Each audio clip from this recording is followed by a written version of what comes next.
Kampaň Chraňme svou profesi je strašně důležitá kampaň. Asi v naší profesi za posledních x desítek let jedna z nejdůležitějších. Byla jsem otázaná, která byla poslední kapka, abych jednoznačně dala hlas této kampani.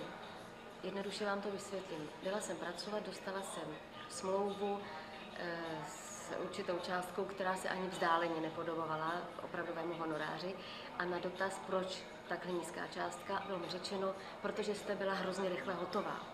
Já říkám, to není problém natáhnout čas, můžu dělat pauzy, můžu se přeříkávat, no ale vy jste profesionál, vy nám to přece nebudete kazit.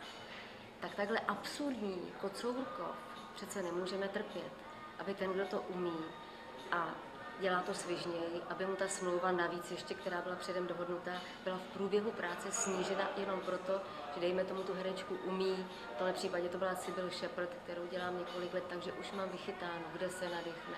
Asi trošičku ji vidím pod pokličku. Takže ta práce je pro mě trošku snazší. Ale aby člověk byl na tom byt, že něco umí a že ho to baví, to přece nejde.